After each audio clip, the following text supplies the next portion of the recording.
मला वाटतं आपण आजच्या या सखोल चर्चेची सुरुवात एका खूप रंजक वस्तुस्थितीने करूया. कसे? जर आपण केवळ एखादा मजकूर वाचला ना तर साधारण 3 दिवसांनंतर त्यातील जेमतेम 10% भागच आपल्या लक्षात राहतो. हो, हे अगदी खरंय.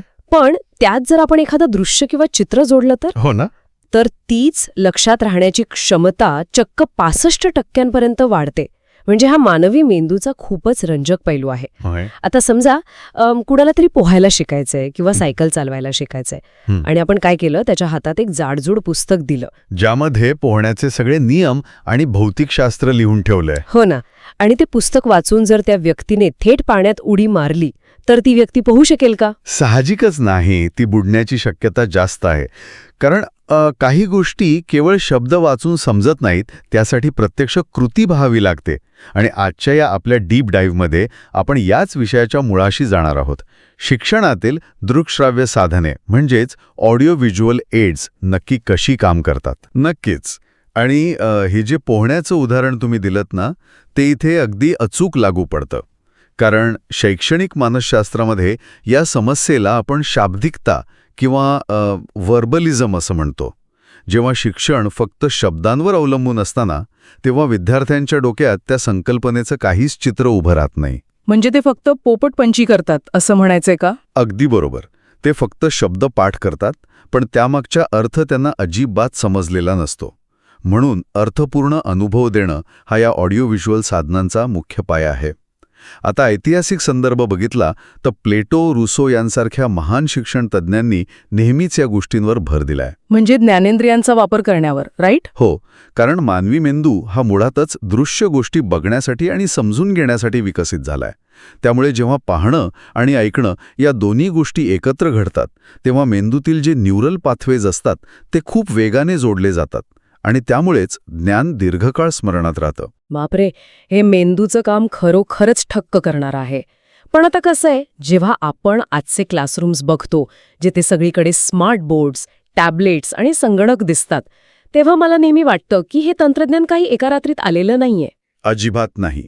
याचा एक खूप मोठा आणि रंजक प्रवास आहे. हो ना. म्हणजे मला तर हा प्रवास एखाद्या मानवी उत्क्रांतीसारखा वाटतो.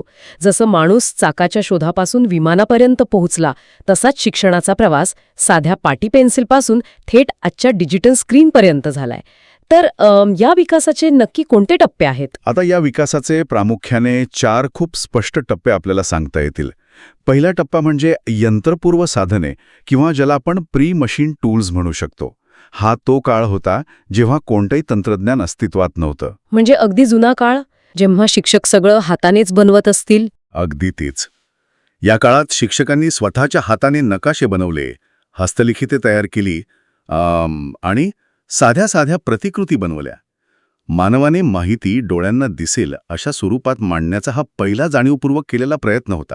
आणि त्यानंतर मग नक्कीच दुसरा टप्पा आला असेल, ज्याने गोष्टी बदलल्या. हो, आणि तो दुसरा टप्पा म्हणजे 15व्या शतकातील मुद्रणकलेचा शोध. गुटनबर्गच्या छापखान्यामुळे पुस्तके मोठ्या प्रमाणावर छापली जाऊ लागली. ज्ञानाचा प्रसार एकदम वेगाने झाला. पण तरीही इथे एक अडचण होती. हे ज्ञान प्रामुख्याने शाब्दिकच होतं. अच्छा, म्हणजे परत आपण त्या वर्बलिझमच्याच मुद्द्यावर आलो. पण मग तिथूनच तिसरा टप्पा सुरू झाला असावा, जिथे तंत्रज्ञानाने प्रकाश आणि आवाजाला कैद करायला सुरुवात केली. अगदी बरोबर पकडलं तुम्ही. 19व्या शतकाच्या शेवटी आणि 20व्या शतकाच्या सुरुवातीला जेव्हा कॅमेरा आणि ऑडिओ रेकॉर्डिंगचे शोध लागले तेव्हा शिक्षणाची दिशाच बदलून गेली. म्हणजे यात मूक चित्रपट आणि नंतर आलेले बोलपट, रेडिओ या सगळ्यांचा समावेश असेल. हो, हे सगळं तंत्रज्ञान म्हणजे माणसाचे डोळे आणि कान यांचा विस्तारच होता. आणि चौथा टप्पा जो आपण आज अनुभवतोय तो म्हणजे मानव आणि यंत्राचा संवाद, संगणक, AI आणि क्रमान्वित अध्ययन, ज्याला प्रोग्राम्ड लर्निंग म्हणतात. क्या बात है. आणि मला वाटतं याच प्रवासात साधनांचे दृक साधने, श्राव्य साधने आणि दृकश्राव्य साधने असे गट पडले असावेत. हो, आणि अजून एक अत्यंत महत्त्वाचं वर्गीकरण म्हणजे प्रक्षेपित म्हणजेच प्रोजेक्टेड आणि अप्रक्षेपित म्हणजेच नॉन प्रोजेक्टेड साधने. अथवा आधुनिक तंत्रज्ञानाकडे जाण्यापूर्वी मला वाटतं आपण या अप्रक्षेपित म्हणजे विजेविना चालणाऱ्या साधनांवर थोडं बोलावं. कारण ज्या साधनांना विजेची गरज नसते, जी स्वस्त असतात, त्यांनीच कित्येक शतके शिक्षणाचा पाया रचलाय. यात सर्वात परिचयाचं साधन म्हणजे आपला तो काळा फळा. हो, काळ्या फळ्याला तर पर्यायच नाही, पण त्याच्या पलीकडे जाऊन फ्लॅनेल फलक नावाचे खूप प्रभावी साधन आहे. फ्लॅनेल फलक म्हणजे कापडाचा बोडका.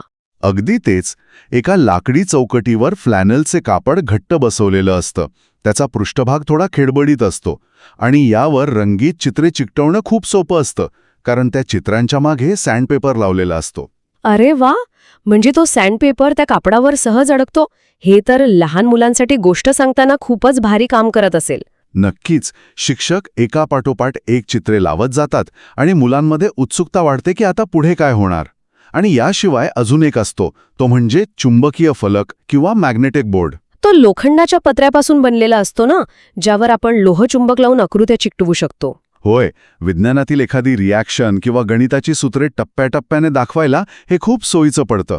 आणि याच अप्रक्षेपित साधनांमध्ये तक्ते म्हणजे चार्टचं महत्त्वही खूप मोठं आहे. पण म्हणजे नुसती यादी करण्यापेक्षा ह्यातही खूप प्रकार आहेत, जसं की वंशवृक्ष तक्ते किंवा ट्री चार्ट्स, ज्यातून आपण इतिहासातील घराण्यांचा उगम दाखवू शकतो. बरोबर. आणि तौलनिक तक्ते असतात, जे दोन गोष्टींमधला फरक दाखवतात. हो, पण मला ना या सगळ्यात ओघ तक्ते म्हणजे फ्लो चार्ट्स खूप रंजक वाटतात. मी विचार करत होते, याची तुलना आपण मोबाईलमधल्या GPS सिस्टमशी करू शकतो ना? GPS म्हणजे कसं काय? कसं आहे, जसं आपण अनोळखी शहरात गाडी चालवतो तेव्हा आपण काय अख्खा नकाशा लक्षात ठेवत नाही. GPS आपल्याला फक्त पुढचा टप्पा दाखवतं की इथून डावीकडे वळा, मग उजवीकडे वळा. फ्लोचार्टसुद्धा अगदी असंच काम करतात. ते गुंतागुंतीची प्रक्रिया अगदी टप्प्याटप्प्याने डोळ्यांसमोर उलगडतात. अरे वा, हे GPSचं उदाहरण अगदी समर्पक आहे. कारण मानसशास्त्रात याला कॉग्निटिव्ह ऑफलोडिंग म्हणतात, म्हणजे मेंदूवरचा ताण कमी करणं. तुमचा मेंदू फक्त एकावेळी एकाच टप्प्यावर लक्ष देतो. अगदी बरोबर. पण अप्रक्षेपित साधनांमध्ये सर्वात जास्त जवळचा आणि खराखुरा अनुभव देणारी साधने कोणती असतील?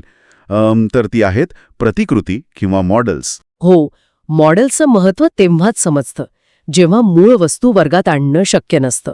म्हणजे बघा, भूगोलात ज्वालामुखी शिकवायचंय तर खरा ज्वालामुखी थोडीच वर्गात आणता येणार आहे. किंवा विज्ञानातला अमिबा, जो इतका लहान असतो की उघड्या डोळ्यांनी दिसतच नाही. बरोबर. म्हणजे आकाराच्या या मर्यादा ओलांडण्यासाठी मॉडेल हे बेस्ट ऑप्शन आहे. होय, आणि या मॉडेल्सचे प्रामुख्याने 3 प्रकार आहेत. पहिला म्हणजे बाह्य स्वरूप दाखवणारे मॉडेल्स, जे फक्त बाहेरचा आकार आणि रंग दाखवतात, जसं की ताजमहालची छोटी प्रतिकृती किंवा आपला नेहमीचा पृथ्वी गोल. आणि दुसरा प्रकार मला वाटतं आतली रचना दाखवणारे मॉडेल्स असावेत. हो, समजा तुम्हाला मानवी हृदय कसं काम करतं किंवा गाडीच्या इंजिनची आतली रचना कशी असते हे शिकवायचंय. अशावेळी या मॉडेल्सचे भाग सुटे करून आपण मुलांना आतली रचना दाखवू शकतो. आणि तिसरा प्रकार मला वाटतं वर्किंग मॉडेल्स, म्हणजेच प्रत्यक्ष कार्य दाखवणाऱ्या प्रतिकृती असाव्यात. म्हणजे धरणातून वीज निर्मिती कशी होते हे दाखवणारं चालतं बोलतं मॉडेल. अगदी बरोबर. यामुळे ज्या संकल्पना डोळ्यांना दिसत नाहीत त्या समजायला सोप्या जातात. पण इथे ना एक व्यावहारिक अडचण उभी राहते. कोणती अडचण? आता हे फ्लॅनेल बोर्ड किंवा छोटी मॉडेल्स तेव्हाच उपयोगी पडतात जेव्हा वर्गात 15-20 मुलं असतील. पण जेव्हा शिक्षण सार्वत्रिक झालं आणि वर्गात 100-100 मुलं बसू लागली. ओहो, लक्षात आलं. म्हणजे शेवटच्या बाकावर बसलेल्या विद्यार्थ्याला ती छोटी प्रतिकृती दिसणारच नाही. अगदी तेच. आणि नेमक्या याच समस्येतून प्रक्षेपित म्हणजे प्रोजेक्टेड आणि श्राव्य म्हणजेच ऑडिओ साधनांचा जन्म झाला. खरंय, जेव्हा माहिती मोठ्या समूहापर्यंत पोहोचवायची असते तेव्हा प्रकाशाची मदतही घ्यावीच लागते. प्रक्षेपित साधने म्हणजे प्रकाश झोत आणि भिंगांच्या मदतीने छोटी चित्र मोठ्या पडद्यावर दाखवणे. यात स्लाइड प्रोजेक्टर आणि ओव्हरहेड प्रोजेक्टर म्हणजेच OHP येतात. हो, तंत्रज्ञानाच्या इतिहासात OHP हे शिक्षकांसाठी एका काळात मोठं वरदान होतं. पण मला नेहमी एक प्रश्न पडतो, साध्या प्रोजेक्टरपेक्षा OHP मध्ये असं काय वेगळं होतं की ते इतकं लोकप्रिय झालं? त्याचं उत्तर वर्गातल्या मानसशास्त्रात दडलंय. कसं आहे, जेव्हा शिक्षक फळ्यावर लिहितात तेव्हा त्यांना विद्यार्थ्यांकडे पाठ करावी लागते. पण OHPचं डिझाईनच असं असतं की शिक्षक वर्गाकडे तोंड करून मुलांकडे बघत पारदर्शिकेवर लिहू शकतात. अरे वा. आणि ते मागच्या पडद्यावर दिसतं. हो. यामुळे शिक्षकांचा विद्यार्थ्यांशी असणारा आय कॉन्टॅक्ट अजिबात तुटत नाही. वर्गावर नियंत्रण ठेवायला आणि मुलांना खरोखर समजलंय की नाही हे त्यांच्या चेहऱ्यावरून ओळखायला हा आय कॉन्टॅक्ट खूप महत्वाचा असतो. बापले, म्हणजे हे तंत्रज्ञान फक्त माहिती दाखवण्यासाठी नाही, तर संवाद टिकवून ठेवण्यासाठी डिझाईन केलं होतं. हे खूपच भारी आहे. आता आपण श्राव्य साधनांबद्दल बोलूया, ज्यात रेडिओ आणि टेप रेकॉर्डर येतात. पण इथे मला ना एक मोठा प्रश्न पडतो. कोणता प्रश्न? रेडिओवरून शिकणं हे खूप पॅसिव्ह म्हणजे निष्क्रिय नाही का वाटत? म्हणजे एखादं भाषण सुरू आहे आणि विद्यार्थी फक्त मुकाट्याने ऐकतायत. यात त्यांचा सक्रिय सहभाग कुठे आहे? ते फक्त माहिती घेणारे डबे म्हणण्यासारखं वाटतं मला. तुमचा हा आक्षेप अगदी रास्त आहे आणि सुरुवातीला अनेक शिक्षण तज्ज्ञांनी हाच मुद्दा मांडला होता. बघायला गेलं तर रेडिओ हे साधन एकतर्फीच आहे. हो ना, मग त्याचा फायदा कसा काय? कारण त्याचं यश हे यंत्रावर नाही तर ते वापरणाऱ्या शिक्षकावर अवलंबून आहे. जर शिक्षकाने नुसता रेडिओ लावला तर मुलं नक्कीच कंटाळतील. पण चांगला शिक्षक काय करतो?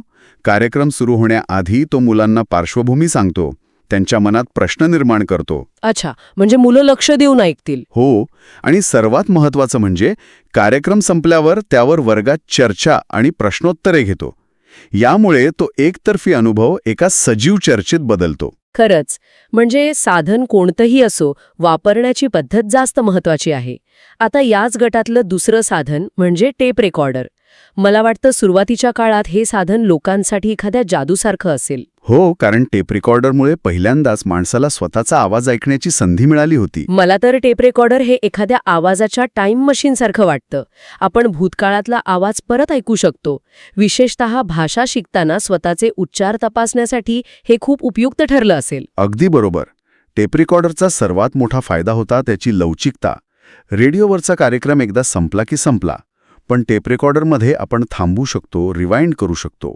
परकीय भाषा शिकताना स्वतःचे उच्चार रेकॉर्ड करून ते मूळ उच्चारांशी तपासून बघणं ही त्या काळातली क्रांतीच होती. आता इथपर्यंत आपण दृश्य आणि श्राव्य गोष्टी वेगवेगळ्या पाहिल्या. पण या तंत्रज्ञानाच्या पुढच्या टप्प्यावर पाहणं आणि ऐकणं दोन्ही एकत्र आलं म्हणजे टीव्ही, संगणक आणि क्रमान्वित अध्ययन. टीव्हीने तर जगातल्या आणि अंतराळातल्या गोष्टी वर्गात जिवंत केल्या. हो, खोल समुद्रातील जीवसृष्टी जी आपण मुलांना प्रत्यक्षात दाखवू शकत नाही, ती टीव्हीमुळे वर्गात आली. पण यातही मला वाटतं रेडिओसारखीच निष्क्रियतेची अडचण आली असेल ना, कारण टीव्हीचा कार्यक्रम सर्वांसाठी एकाच गतीने चालतो. एखादा विद्यार्थी हुशार असेल तर त्याला ते कंटाळवाणं वाटेल आणि कुणाला समजायला वेळ लागत असेल तर त्याच्या डोक्यावरून जाईल. तुम्ही अगदी बरोबर मुद्दा पकडलात. सर्वांना एकाच गतीने शिकण्याची सक्ती करणं ही पारंपरिक शिक्षणाची सर्वात मोठी त्रुटी होती. आणि म्हणूनच B.F. स्किनर या मानसशास्त्रज्ञाने क्रमान्वित अध्ययन म्हणजे प्रोग्राम्ड लर्निंगची पद्धत आणली. क्रमान्वित अध्ययन, मला ही संकल्पना खूप आवडते, कारण मला हे अगदी एखादा व्हिडिओ गेमसारखं वाटतं. व्हिडिओ गेमसारखं? ते कसं काय? कसं आहे, जेव्हा आपण व्हिडिओ गेम खेळतो तेव्हा जोपर्यंत आपण पहिली लेव्हल यशस्वीपणे पार करत नाही, तिथले अडथळे पार करत नाही, तोपर्यंत आपल्याला पुढच्या लेव्हलवर जाताच येत नाही. क्रमान्वित अध्ययनातही असंच असतं ना. संपूर्ण पाठाचे छोट्या छोट्या फ्रेम्स किंवा चौकटींमध्ये विभाजन केलं जातं. हो, आणि विद्यार्थी पहिल्या चौकटीतील माहिती वाचून प्रश्नाचं उत्तर देतो. उत्तर बरोबर आलं तरच पुढची चौकटी येते. बरोबर, म्हणजे इथे विद्यार्थ्याला ताबडतोब फीडबॅक मिळतो. हां, हे व्हिडिओ गेमचं साम्य तुम्ही खूप छान सांगितलं. स्किनर यांचा हा सिद्धांत ऑपरंट कंडिशनिंगवर आधारित आहे. पारंपरिक वर्गात काय होतं, जेव्हा शिक्षक प्रश्न विचारतात आणि मुलाचं उत्तर चुकतं तेव्हा त्याला बाकीच्यांसमोर लाजिरवाणा वाटतं. हो, आणि त्या भीतीने मुलं प्रश्नच विचारत नाहीत. अगदी तेच. पण क्रमान्वित अध्ययनात विद्यार्थी यंत्रासोबत एकटाच संवाद साधत असतो. उत्तर चुकलं तर यंत्र त्याला ओरडत नाही, फक्त पुन्हा प्रयत्न करायला सांगतं. आणि बरोबर आलं की पुढची लेवल मिळते, जे त्याच्यासाठी बक्षीस असतं. यामुळे प्रत्येक विद्यार्थी स्वतःच्या गतीने म्हणजे सेल्फ पेस्ड शिकू शकतो. हे मानसशास्त्रीय संरक्षण विद्यार्थ्यांचा आत्मविश्वास वाढवण्यासाठी खूप भारी आहे. आणि जेव्हा ही स्किनरची संकल्पना संगणकासोबत जोडली गेली तेव्हा तर खऱ्या अर्थाने क्रांतीच झाली. कारण संगणकाचा वेग आणि मेमरी प्रचंड आहे. हो, आणि याचमुळे कम्प्युटर असिस्टेड इन्स्ट्रक्शन शक्य झालं. कागदावरच्या चौकटी मर्यादित असतात, पण संगणक प्रत्येक विद्यार्थ्याच्या उत्तराचं विश्लेषण करू शकतो. समजा एखादा विद्यार्थी अपूर्णांकाच्या गणितात वारंवार चुकत असेल तर संगणक आपोआप प्रोग्राम बदलून त्याला सोपी गणिते सरावासाठी देतो. अरे वा, आणि जर तो वेगाने उत्तरे देत असेल तर कठीण आव्हाने देईल. हो, यालाच ब्रांचिंग पद्धत म्हणतात. ही पद्धत एकाच शिक्षकाला 100 मुलांसाठी एकाच वेळी राबवणं अशक्य आहे. खरंय. आणि या सगळ्या चर्चेतून मला एक अत्यंत स्पष्ट निष्कर्ष समोर दिसतोय. साध्या हाताने काढलेल्या नकाशांपासून सुरू झालेला हा प्रवास आज AI आणि संगणकापर्यंत पोचलाय. पण या सर्वांचा हेतू एकच आहे, शिक्षण सोपं आणि कायमस्वरूपी लक्षात राहील असं करणं. अगदी बरोबर. आणि ही साधने शिक्षकांना पर्याय म्हणून आलेली नाहीयेत, तर शिक्षकांचे हात अधिक बळकट करणारी हत्यारे आहेत. हो, कारण साधन कितीही प्रगत असलं तरी त्याचा वापर कसा करायचा हे शेवटी शिक्षकावरच अवलंबून असतं. पण या प्रगतीवरून मला शेवटी एक खूप मोठा आणि आव्हानात्मक विचार श्रोत्यांसमोर मांडायचा आहे. कोणता विचार? आपण आत्ता पाहिलं की क्रमान्वित अध्ययन आणि संगणकामुळे विद्यार्थी स्वतःच्या गतीने आणि गरजेनुसार सर्व काही एकट्याने शिकू शकतो. जर आजच्या या AIच्या युगात हे इतकं सोपं झालंय, तर भविष्यात सर्व विद्यार्थी एकत्र एकाच भौतिक वर्गात एकाच वेळी बसून शिकण्याच्या या पारंपरिक पद्धतीची खरोखरच काही आवश्यकता उरेल का? बापरे, हा खरंच खूप खोल विचार करायला लावणारा प्रश्न आहे. हो ना? तंत्रज्ञान जसजसं पुढे जाईल तसतशी भविष्यातील शाळा या संकल्पनेची व्याख्याच पूर्णपणे बदलून जाईल काय? या प्रश्नाचं उत्तर तर काळच देईल. पण या निमित्ताने एक नवीन विचारप्रवाह नक्कीच सुरू होतो. कसे, नुसतं पुस्तक वाचून कुणी पोहायला शिकत नाही, तसंच वर्गात नुसती स्क्रीन लावून शिक्षण पूर्ण होत नाही. बरोबर. त्या साधनांचा कल्पक वापर करून अनुभवाच्या प्रवाहात उडी मारणं जास्त महत्वाचं आहे. अगदी खरंय. आणि याच विचारासोबत आपण आजच्या या सखोल विश्लेषणात इथेच थांबूया. श्रोत्यांनो, आपण पुन्हा भेटूया अशाच एका नव्या आणि रंजक विषयाच्या सखोल चर्चेत.